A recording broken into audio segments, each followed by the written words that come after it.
Depuis 10 ans, dans le cadre du mouvement philanthropique Québec-Ville-en-Rose, les gens se mobilisent par solidarité envers les femmes atteintes d'un cancer du sein. Les dons récoltés au fil des ans par la Fondation du CHU de Québec contribuent grandement au développement du Centre des maladies du sein. À ce précieux centre, une équipe soignante dédiée met tout en œuvre afin que chaque patiente y reçoive des soins humains de grande qualité. La générosité témoignée par les donateurs de Québec-Ville-en-Rose fait une immense différence pour des centaines de patientes comme celle d'Amélie. Bonjour, je m'appelle Amélie, j'ai 37 ans et je suis une maman de 2 enfants. Un petit garçon de 7 ans et une grande fille de 11 ans. C'est mon conjoint qui a découvert par pur hasard la masse. Un samedi matin, nous étions couchés dans le lit. Lui, il avait sa main ici. On était couchés bien relax. Puis il m'a demandé est-ce que tu as un soutien-gorge parce que tu as une bosse? Puis là, c'est là que j'ai vérifié l'autre côté. Puis finalement, j'ai décidé de prendre un rendez-vous avec mon médecin de famille. Là, ça ne me stressait pas parce que nous, dans notre famille, on n'a pas de cancer du sein. Donc j'ai passé une mammographie où est-ce qu'on voyait pas grand-chose. Et par la suite, j'ai passé une échographie. Là, on se trouve au mois de mars. Oui, au mois de mars. Donc là, avec l'échographie, la technologue en imagerie médicale n'aimait pas ce qu'elle voyait. Elle m'a dit que c'était très louche, qu'elle n'aimait pas ça. Donc, on m'a envoyé rapidement pour faire une biopsie. C'est à ce moment-là qu'on m'a fait une biopsie au niveau du sein et au niveau du ganglion, parce qu'on avait un ganglion qui était un petit peu plus gros que la normale. Donc, j'ai passé la biopsie, puis j'avais un rendez-vous avec le Centre des maladies du sein 10 jours plus tard, parce que moi, je ne m'attendais pas à avoir un résultat de cancer. Je m'attendais à me faire dire que tout était beau. Donc, j'ai pas cru bon d'amener mon conjoint. Mais ma grande sœur a décidé de m'accompagner quand même. Puis c'est là que j'ai appris le 24 avril le diagnostic du cancer du sein. Donc là, j'ai eu ma chirurgie qui s'est très bien passée. Finalement, lorsqu'on a enlevé le ganglion, on fait un test pour les ganglions sentinelles, donc pour voir si d'autres ganglions sont atteints. L'analyse est faite pendant que j'étais endormie. Puis là, on a réalisé qu'il y avait un deuxième ganglion d'atteint. Donc, mon oncologue a pris la décision d'enlever tous mes ganglions pour être certain et les analyser par la suite. Finalement, on a réalisé qu'il y en avait seulement 2 sur 33 de retirés qui étaient cancéreux. Donc, avec ça, on avait un diagnostic là, quand même assez important. Donc, je devais subir de la chimiothérapie. Donc, ça a été un autre grosse nouvelle, une autre tonne de briques sur ma tête. Là. Puis, c'était pas de la petite chimiothérapie, c'était vraiment la totale. Donc, 4 très gros traitements de chimio aux 2 semaines. Ensuite, 12 traitements à chaque semaine. J'ai perdu tous mes cheveux, mes cils, mes sourcils. Mais ça, c'est un détail pour recouvrir la santé, en fait. À 35 ans, c'est louche, un cancer. Donc, j'avais passé un test de génétique qui s'est avéré malheureusement positif. Je réalise que ça a été plus gros que d'apprendre que j'avais le cancer. Parce que ça impliquait tellement de monde. Ça impliquait plus juste Amélie, mais ça impliquait mes parents, mes enfants.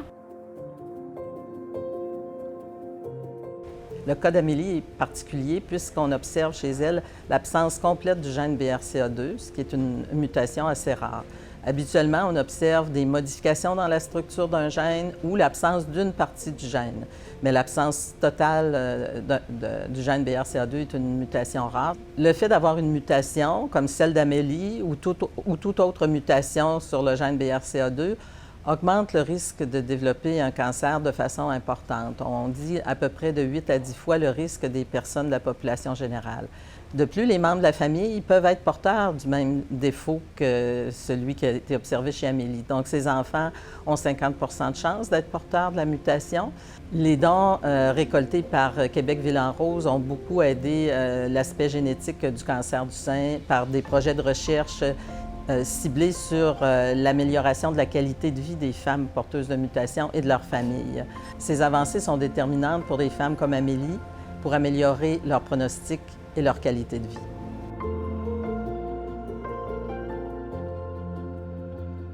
Avec la généticienne, on a décidé qu'on enlèverait mes seins.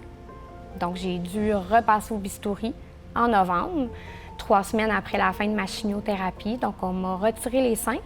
Ce qui est merveilleux, c'est qu'on a pu me faire la reconstruction immédiatement.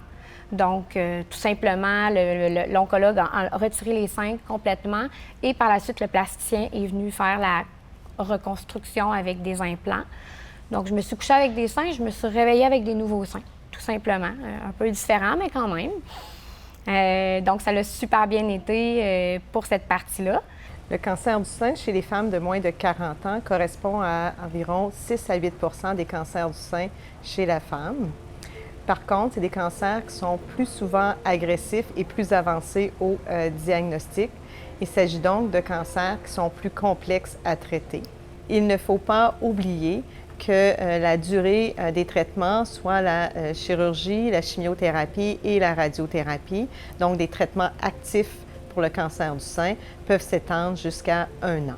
Pour continuer à perfectionner nos pratiques médicales, l'apport financier de la Fondation du CHU de Québec est essentiel.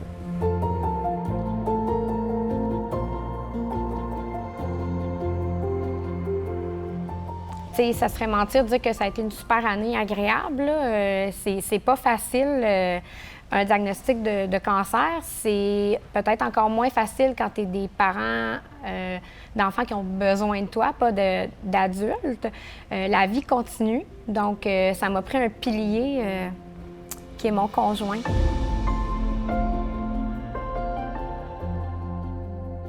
J'étais le facilitateur en chef, comme je pourrais dire. Donc, moi, mon travail, c'était de m'assurer que Amélie allait faire ses traitements, qu'elle soit en forme, qu'elle soit apte et reposée pour faire ses traitements et, ultimement, vaincre le cancer.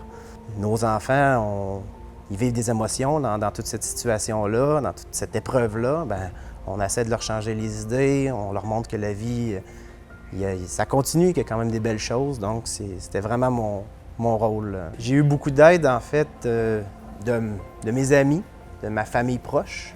Je tiens à les remercier, en fait.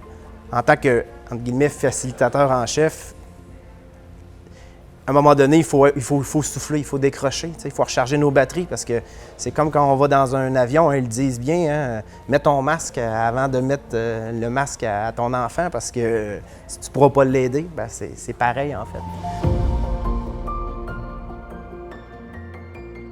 Moi puis Maxime, on est fait fort. On a une très grande résilience, puis qu'on s'aime énormément. Parce que c'est dans les épreuves, en fait, que tu découvres un peu, que tu puises à l'intérieur de toi ta force. Puis j'ai réalisé que Maxime, c'était vraiment une bonne personne, un bon papa, un bon ami.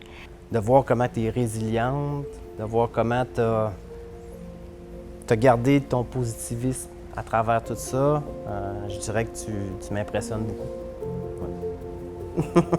Ouais. Ouais. C'est un exemple. T'es un exemple pour moi, t'es un exemple pour les enfants. Ah, c'est gentil.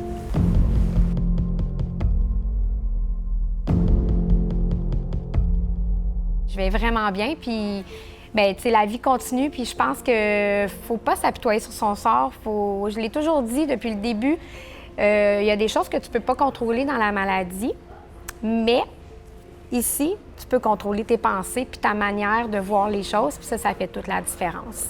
Je veux que les gens comprennent que c'est pas facile, mais qu'il y a des beaux côtés à cette histoire-là. Finalement, moi, j'ai appris beaucoup sur moi. J'ai appris beaucoup sur les gens autour de moi aussi. Donc, c'est le message que je veux passer. L'accompagnement des patients est important et c'est en humanisant les soins que la Fondation du CHU de Québec y contribue. Aidez la Fondation à poursuivre sa mission, devenez ou encouragez un porteur de lumière comme Amélie. Chaque geste fera la différence. On compte sur vous. Un grand merci.